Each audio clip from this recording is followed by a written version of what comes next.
జిల్లాలోని అన్ని సహకార సంఘాల గోడౌన్లలో సెల్ పాయింట్లలో యూరియా నిల్వలు అందుబాటులో ఉండేలా ప్రణాళికాబద్ధంగా పర్యవేక్షణ చేస్తున్నామని జిల్లా కలెక్టర్ ఇలత్రిపాటి వెల్లడించారు. ఎడపల్లి మండలంలోని జానకంపేట్, ఎడపల్లిలో గల ఎరువుల గిడ్డంగులు, విక్రయ కేంద్రాలను జిల్లా కలెక్టర్ మంగళవారం తనిఖీ చేశారు. గోడౌన్లో నిల్వ ఉన్న యూరియా, ఇతర ఎరువులను పరిశీలించి స్టాకు వివరాల రిజిస్టర్లో పొందుపరిచిన వాటికి అనుగుణంగా నిల్వలు అందుబాటులో ఉన్నాయా లేదా అని తనిఖీ చేశారు. ఇప్పటి వరకు ఎన్ని ఎరువుల బస్తాలు వచ్చాయి, ఎన్ని పంపిణీ చేశారు, ఇంకాను ఎంత పరిమాణంలో నిల్వలు రావాల్సి ఉందని తదితర వివరాలు తెలుసుకున్నారు. యూరియా బుకింగ్ యాప్ పనితీరును కలెక్టర్ స్వయంగా పరిశీలన జరిపి ఈ యాప్ వల్ల సమకూరే ప్రయోజనాల గురించి రైతులకు వివరించారు. మన రాష్ట్రంలో అమలవుతున్న బుకింగ్ యాప్ విధానాన్ని ఇతర రాష్ట్రాలు కూడా ఎరువుల పంపిణీ కోసం అమలు చేస్తున్నాయన్నారు.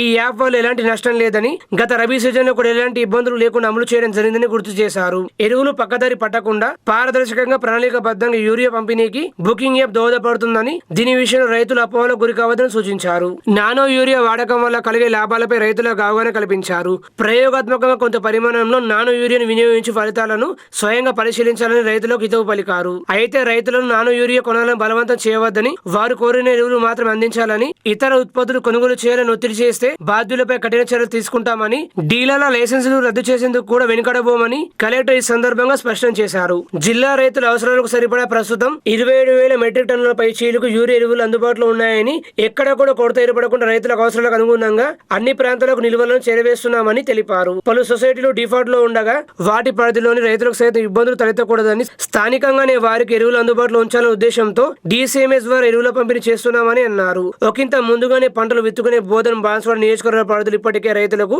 ఎరువుల పంపిణీ ప్రక్రియను ప్రారంభించడం జరిగిందని, తదుపరి నిజామాబాద్, ఆర్మూర్, బాలకొండ నియోజకవర్గంలో కూడా పక్కాగా పంపిణీ జరిగేలా చర్యలు తీసుకున్నామని, స్టాక్ పాయింట్లకు ఎరువుల నిల్వలు చేరవేశామని కలెక్టర్ వివరించారు. మోతాదుకు మించి ఎరువులు, క్రిమిసంహారక మందులు వినియోగించకుండా వ్యవసాయ శాఖ అధికారులు శాస్త్రవేత్తల సూచనలు పాటించాలని రైతులకు సూచించారు. కలెక్టర్ వెంట జిల్లా వ్యవసాయ శాఖ అధికారి వీరస్వామి, జిల్లా సహకార శాఖ అధికారి శ్రీనివాస్, తహసీల్దార్ దత్తాత్రి, జాన్కంపేట సర్పంచ్ అనురాధ, సొసైటీ చైర్మన్ నరేందర్, స్థానిక అధికారులు పాల్గొన్నారు.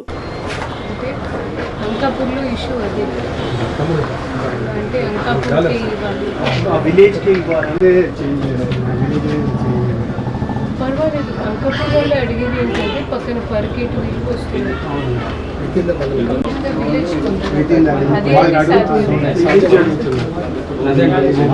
మాకే కావాలి.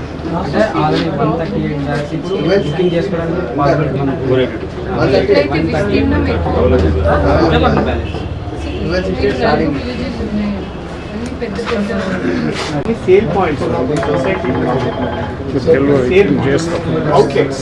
ఫోన్ చేస్తాను. 24 మెట్రిక్ టన్ అంటే ఎన్ని వస్తుంది? 550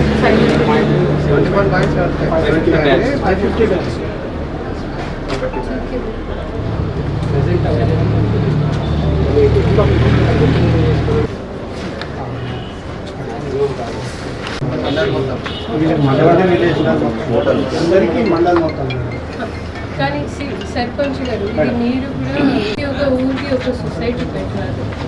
మీ వాళ్ళు ముందుకు వస్తే మేము లైసెన్స్ ఇవ్వడానికి రెడీ, కానీ మనుషులు పెడతారు, సేల్ పాయింట్ పెట్టగలుగుతారు. రోడ్ ఎక్కడ, మా సొసైటీ, మా షాప్లో జస్ట్ మా విలేజ్ ఉండాలి అలా కాదు. మండలం ఒకటి, కానీ అందులో ఆన్లైన్ బుకింగ్ చేస్తూ ఎవరైతే ఫస్ట్ వచ్చారో వాళ్ళు మన Edapalli mandal Jankampet village PACS society Narendra గారి అధ్యక్షతలో ఈరోజు విజిట్ చేయడం జరిగింది. మాతో పాటు జిల్లా వ్యవసాయ అధికారి వీరస్వామి గారు, డిస్ట్రిక్ట్ కోఆపరేటివ్ అధికారి శ్రీనివాస్ గారు, లోకల్ MPDO, MPO, MRO, స్థానిక ప్రజాప్రతినిధులు వాళ్ళందరూ పాల్గొనడం జరిగింది. ఈరోజు ముఖ్యంగా ఈ స్టాక్ పాయింట్ మరియు సేల్ పాయింట్ చూడడానికి ఉద్దేశం ఏంటంటే, మనకి వచ్చే ఇప్పుడు ఎవరైతే రైతులు మన ఖరీఫ్ కోసం నాటేస్తున్నారు, దాంట్లో భాగంగా యూరియా సంబంధించిన, సరఫరా సంబంధించిన, లేదా విక్రయ సంబంధించిన, లేదా యాప్ సంబంధించిన సాంకేతిక ఇష్యూస్లో కూడా ఎలాంటివి సమస్యలు లేవు. మేము రైతులతో కోరేది ఏంటంటే, మనం లాస్ట్ రబీ సీజన్లో కూడా ఈ యాప్ని వాడుకున్నాము. ఎక్కడ కూడా ఎలాంటివి ఇష్యూస్ రాకుండా చాలా సమర్థవంతంగా దీన్ని వాడుకోగలాము. ఈసారి కూడా అదే పద్ధతి కొనసాగాలి. రైతులు అదేవిధంగా డీలర్స్ మాకు సపోర్ట్ ఇవ్వాలి.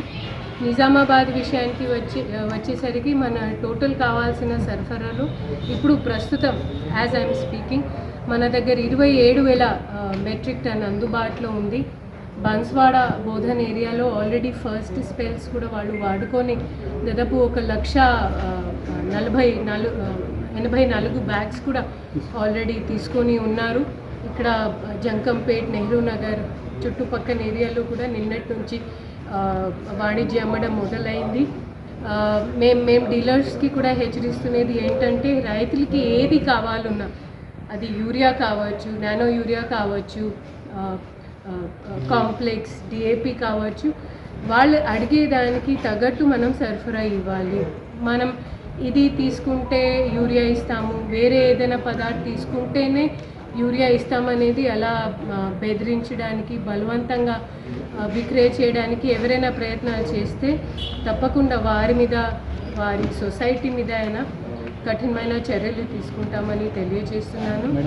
యాప్ అదే చెప్తున్నానండి, మన ప్రైవేట్ డీలర్స్కి కూడా చెప్తున్నానండి. మేము ఎంఏఓ ఎంఆర్ఓ ఆధ్వర్యంలో టీం ఏర్పాటు చేసాము. ఈరోజు వాళ్ళతో మీటింగ్ కూడా ఉంది.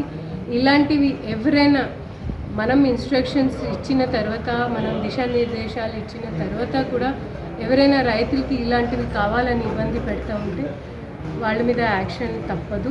సో దయచేసి ఎవరికైనా ఇబ్బంది పెట్టే పద్ధతిని ఎవరు కూడా మొదలు చేయకూడదు అని